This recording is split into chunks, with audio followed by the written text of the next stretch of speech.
welcome back. It is the Vegas Take, Sharp and Shapiro. Glad you could join us.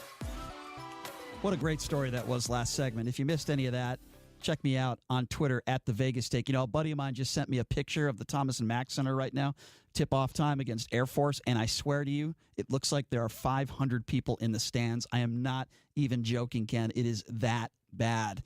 But anyway, I don't want to be negative. I don't want to start off this interview negative, but the guy we have with us on the line right now, man, what a phenomenal job he has done turning around the Southern Utah program. Of course, we know him for the great job he did here at Findlay Prep, and of course, he was an assistant coach here and an interim head coach for a little while here. Todd Simon joining us. Coach, I appreciate it so much for you taking some time. How are you? Oh, we're doing great. Thanks for having me. Coach, so if I told you that you would be getting 3,200 people in the stands at Southern Utah within a few years, and that UNLV would have maybe 1,500 people in the stands for an Air Force game, would you call me? Would you think I was joking? Well, it's that's certainly a little bit of a twist, but we're excited about kind of the it's a community up here that's just hungry for it. You know what I mean? And we haven't had it. It's kind of new, exciting, and so that part of it, certainly a little bit different demographic here with, not a lot of shows in town here in Cedar City, but it's been fun to be embraced here locally for sure. No question. We'll get back to UNLV in a little bit. I want to focus now on what you've been able to do. I mean, there's not a lot of coaches out there that are able to take over a program, and let's just call it what it is, right? You took over a program that at the time was one of the worst programs in D1 basketball. You guys are now 7-6 in conference. You beat Weber State twice, which is incredible. I mean, they've been the cream of the crop in that conference, right, for a long time. You're 12-10 overall. You're 8-2 at home. I guess this is a loaded question. How were you able to do that? Well, it started. This has always been kind of an intriguing place. And it starts with the right people in place, and we're the challenge of taking over something that hasn't had the success. I mean, since they've been Division I in over 30 years, they've only had 8 500 or better seasons. And that actually fueled me a little bit. As you go through the process, I really enjoyed being a part of the building process at Findlay. And going through that, and everyone kind of has their niche that they enjoy. I enjoyed that program building process, and I think it kind of feels a little bit like that here, where we have an opportunity to build something to last. But that part of it, just brick by brick, kind of building it the right way. We have some time to kind of do it, and really the exciting part is we have one senior, we have potentially six red shirts right now with some injuries and transfers, and so we're hoping to set up a nice, 3 to 5 year run where we can, be a factor here. And the future looks bright for you guys. So here's a name that a lot of people at UNLV know of. That's, of course, Dwayne Morgan. Can you give us an update? What is his situation over there? Is he ever going to be able to play college basketball again? What's going on there?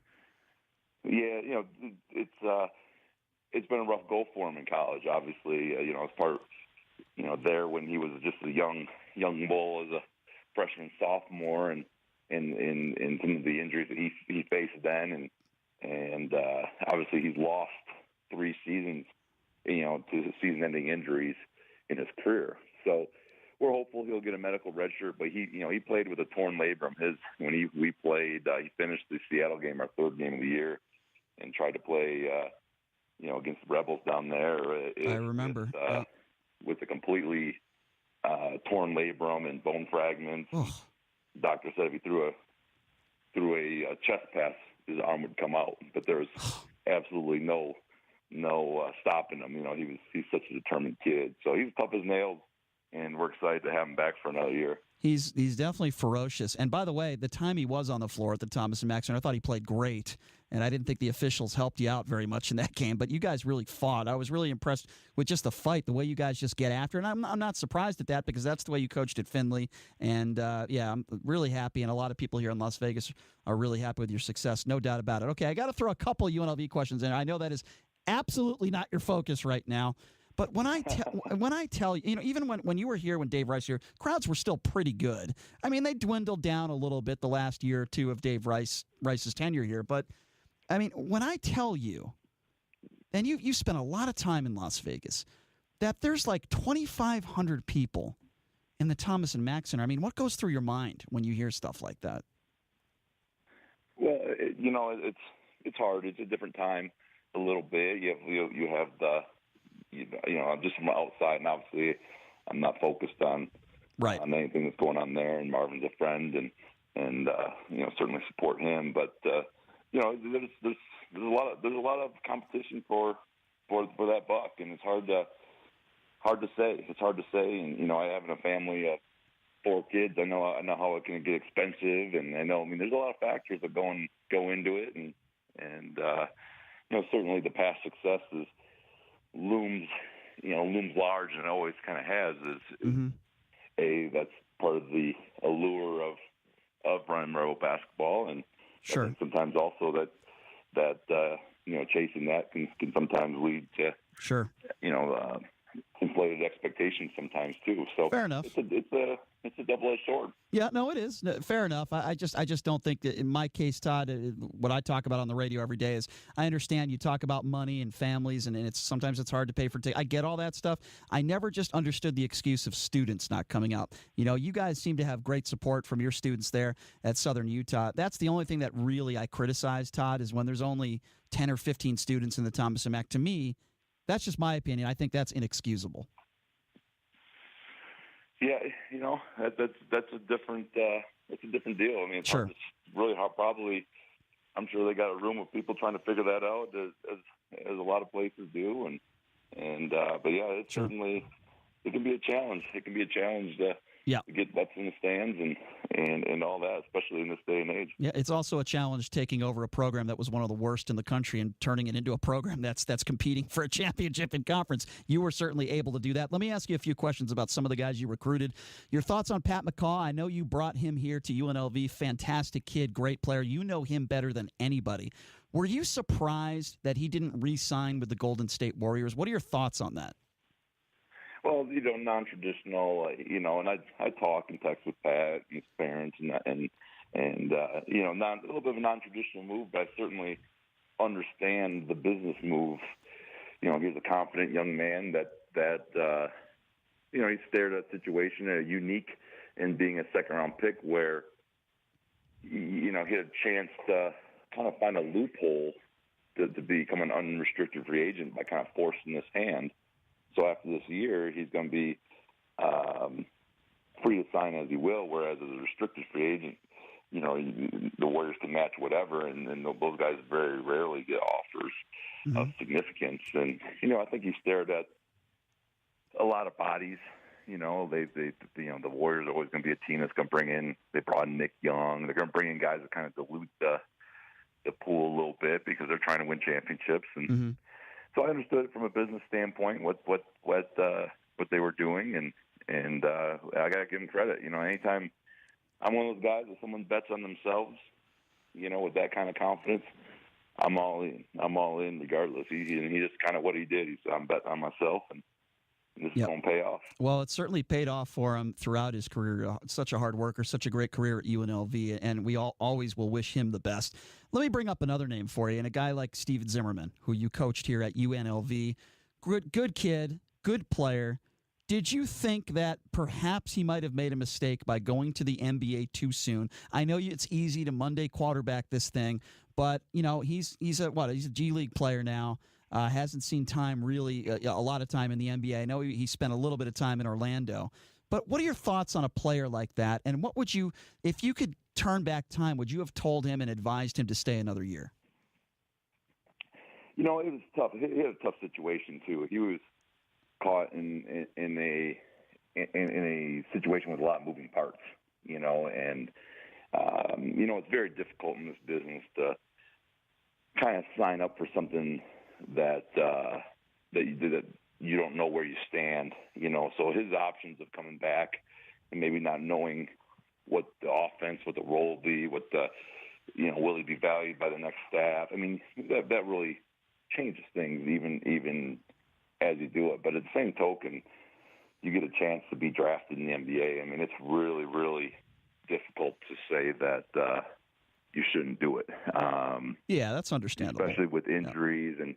And the other unique thing is there's so many bigs that really develop late, and I think with the G League being valued like it is, you're starting to see some guys emerge a little bit later, especially bigs. If you kind of follow along, you got some different guys that are kind of emerging in that 26 to 28-year-old range, and sure. I think you'll see the best of him coming in the future for sure, and it's hard in the college game. The way it's officiated, the way the style is, it's hard on bigs. It's really, really hard on bigs. That's why you see some guys that don't look great in a college uniform, like DeAndre Jordan, that all of a sudden get the NBA and are phenomenal players. That is true, no doubt about it. And I guess in the college game, you talk about different circumstances, how tough it is. What about this? We know how good Duke is, Coach. I just got to throw this score at you here because there's 9 minutes left. Duke Louisville, and Louisville's up 59-36. I guess that goes to show you never know. Yeah, you never know what could happen in a college basketball game, right? What are your thoughts on that? That's nuts, isn't it? Wow. Yeah. I mean, when it's 18 to 22-year-olds, I tell my staff all the time, we're depending on consistency and being the predictability of 18 to 22-year-old decision making. And I know that when the shoe was on the other foot, I was 18 to 22 once before. And yeah, so was I. There's not a lot of rhyme or reason some days. So, that's true. It doesn't surprise me one day, but that's what makes college sports awesome. I mean, that's what makes this. You're right. This whole deal awesome. You're right. Well, Coach, congratulations on your success. I know you guys have won 3 games in a row. You're looking forward to this month of February, and I got to tell you this, man. I said this on the radio several years back. I said, if you don't stay here at UNLV, and I wish you did. I wish they offered you that job. But I said, if you didn't stay here, you are going to be a successful head coach somewhere. I guaranteed that. And it's coming to fruition right now. You are doing a phenomenal job at Southern Utah. I don't know how you've been able to do it, but you've done it, and you've turned this program around, and you got a lot of excitement around that program, and I know it will continue. I have no doubt, Coach. Thank you so much for taking some time to join me, as you always used to when you were here as well, and we'd love to have you on again later on this month. Thank you so much, Coach. Oh, thank you. You're too kind. No, I certainly appreciate it. We had a great period of our lives in Las Vegas, and we certainly root for everyone's success down there, and we're very much excited about what we got going here, and we believe we make the big time where we are, and that's what we're trying to do. So I certainly appreciate it. Yeah, you got a heck of a head start with what you've been able to accomplish. Thanks again, Coach. Appreciate your time. Thank you so much. All right, there you go. Head coach of Southern Utah, Todd Simon. Yeah, he's just as shocked at that Duke score as I was. Are you kidding me? Louisville putting a thumping on Duke? What is going on? Ken Thompson comes in the studio and gives me the score. I'm like, whoa, what? 36 points Duke has scored? With 9 minutes left in the game? How is that possible? Am I reading that correctly? What are they shooting from the field? Wow, my goodness. So a friend of mine, speaking of college basketball, friend of mine here in town, PR guy, sent me, he's actually at the UNLV game right now. And I alluded to this before Todd came on. He sends me a picture of how many people are in the stands, and I'm going to retweet this, and I'm going to put this on our Twitter page. This is going to go down. Trust me, folks. This is going to go down as the worst attended UNLV basketball game perhaps ever, way before the Tark days. I mean, this picture is so bad. And look, I get it. It's Air Force. But, how long could this continue? Are you kidding me? I mean, this is really bad. I mean, this is getting to the point where, and look, I'm not saying that Menzies should be fired midseason. I've never said that. I said let him finish the year. But now I'm at the point where I'm saying, guys, enough is enough here. I don't care if they beat Air Force by 50 tonight. This is downright embarrassing. And, like I said, I've been very critical of these students, okay? Very critical of the students for not showing up to these games. And by the way, if you wanted an update on the game, it's very early in this UNLV game. They're up by 2, 9-7, with 15 minutes left to go in the first half. They just tipped off about 15 minutes ago. But this is completely unacceptable. We talk about the UNLV basketball program all the time. I said it years ago. I was not happy with the Dave Rice hire. I was more unhappy with letting Lon Kruger go. Kruger, they wanted, look, He wanted to get paid a little bit more money. Can you blame the guy? He was doing a phenomenal job here, and he got another offer at Oklahoma. But he was willing to stay here if they paid him. Do you know how much money they lost, the university, the athletic department, because they weren't willing to pay Lon Kruger maybe an extra million a year, pay his assistants a little bit more, maybe an extra 100 a year? Because they made the decision to let Lon Kruger go, it was the worst decision the UNLV athletic department arguably has ever made, next to giving all, Jerry Tarkanian all the troubles they gave him. It's right up there, folks. It's right up there.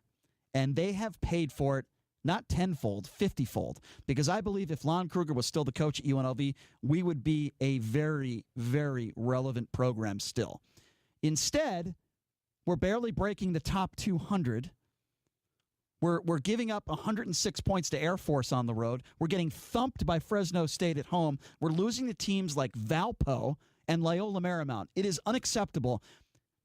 My favorite part of the interview with Danny Tarkanian last week, and it wasn't anything to do with politics. It wasn't anything to do with any of that stuff. Danny made such a great point.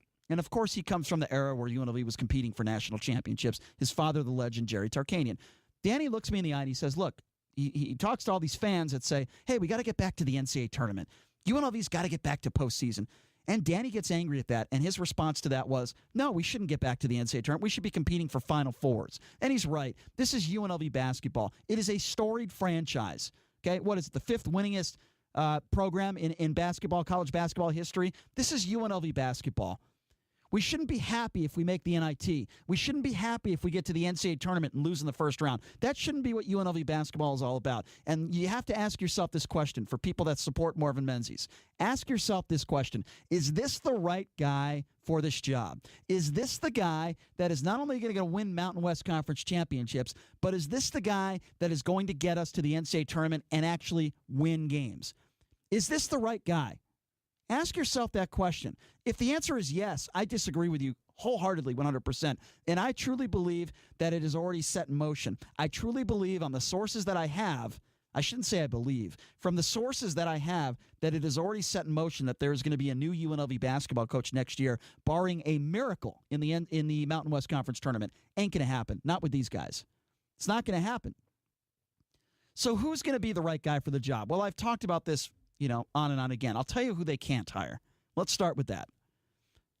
You can't hire a guy, and it can't be a training on the job. You can't hire a guy, in my opinion, that doesn't have experience at winning. Now, the problem is you have to be realistic with this. Steve Alford's not going to come here and take this job for $800,000, $700,000 a year. No way. No way. He's going to want $1.5 million at least, and I don't even think he would be interested in this job, to be completely frank and honest with you. So then you look at some other guys out there like a Thad Matta, a guy like that. Better coach than what we have right now, in my opinion. Doesn't really excite me. The only type of person that would bring people in the seats immediately would be Rick Pitino. Let's just call it for what it is. He's the guy. Now, Pitino would take this job, but where are they going to come up with the money, and are they going to have the guts to hire somebody with all the baggage and everything looming over them? I say no. I don't think that's going to happen either. So then there's that next level of coaches, and I've given you my opinions. I thought Larry Eustacey would be the absolute perfect guy for this job. And there's maybe, there's other guys out there. We let Justin Hudson go, the head coach at Fresno State. Remember, he was our assistant. Look at what he is doing at Fresno. There's not many guys out there like that, but there's some if you look hard enough. This isn't the job it once was. UNLV basketball is not the job it was when Kruger left it off as a top 25 program. There's a lot of people that don't want this job. There's a lot of people that wouldn't take this job. Just like there's a lot of people that wouldn't take the Nebraska job. I heard a rumor that Musselman was offered that job, or he's not interested in that. That's what I heard. I hear there's a lot of coaches that wouldn't take that job, just like there's a lot of coaches that wouldn't take this job. So you have to keep that in mind. Number one, you have to be realistic with this situation. UNLV is not a top program, not even close right now. You also have to understand there's financial constraints. You're not going to be able to come up to paying a coach $1.5, $2 million a year. Where's that money going to come from? Because I've heard the boosters at UNLV would rather open their checkbooks and open up a science building at UNLV than put it towards the basketball program. And by the way, speaking of which, UNLV and Air Force are deadlocked 20 apiece. UNLV can lose this game. UNLV can absolutely lose this basketball game in front of a sellout crowd of 500 people at the Thomas and Mack Center. I mean, can you imagine if UNLV loses tonight after getting blown out at home by Fresno? This is bad. This is bad. I don't know how Marv recovers from this one. This is really bad. But we have to be realistic with who can take the job, who can UNLV afford, and who are the best candidates. This is going to be the most important decision, mark my words, that Francois has ever made in her career. It is a huge decision. And I, as far as who they hire, I believe the decision has already been made based on my sources. That Marvin Menzies, in a reference to the movie Dead Man Walking, that's exactly who he is. I mean, there's no chance, in my opinion, that he keeps his job this year. No chance. So time will tell. We're probably going to find out. I believe they've started that search already based on who I speak with. And in about a month from now, in my opinion, 1 month from now, give or take a few days, I think we're going to have a new face of the UNLV program. We're going to have a new coach. And I really hope they make the right decision. I really do, because the last few decisions they've made have been bad. And I know Beard would have been a fantastic coach. The guy can coach, man. That was just unlucky. They got really unlucky with that. And I think Cronin just played UNLV. I don't think he was ever taking this job. He used it as leverage, which is fine. Sometimes you never know. So the Beard hire would have been fantastic. I give them credit for pulling the trigger there. Beard just didn't want to be here. Wanted to go out to Texas Tech. Can you blame him? I don't blame him. I don't blame Beard at all. But it's just really a sad state of affairs that UNLV basketball is pretty much on the brink of not being relevant anymore. It's really scary. It's really scary when I have Todd Simon on and he tells me they're getting more fans in that arena than the Thomas and Mack Center. The word that I can describe is pathetic. Absolutely, positively pathetic. It can't happen. And UNLV shouldn't be struggling to beat teams like Air Force. UNLV shouldn't be getting blown out at home by Fresno State. It's unacceptable. It can't happen. And it shouldn't happen. And I truly believe if you have a guy in there that is a capable coach that can win basketball games and who can recruit, and if you have a coaching staff that can do the same, I believe the fans will come. I hate to use the cliche, if you build it, they will come. Well, the Thomas and Mack Center was built a long time ago, but you got to build the program up again, and you got to have the right people in charge. We are going to continue to follow this possible shutdown on Friday. We will discuss all that tomorrow. I want to thank both of my guests, Todd Simon, head coach of Southern Newtown, of course, Dan Holmgren. What a great story that is. Loses his job as a limo driver because he spoke to Mark Davis, and the Raiders organization helps him get another job. What a fantastic story that is. Unbelievably fantastic. The legend himself, Mr. Ken Thompson, is coming up next. He'll give you an update on this Louisville-Duke game. Wow, you want to talk about a shocker in college basketball. This is going to be the biggest upset of the year as far as, well, I shouldn't say that. Louisville is top 25. Ken Thompson coming up next. You're listening to The Vegas Take, the all-new 101.5 FM, 720 AM, KDWN.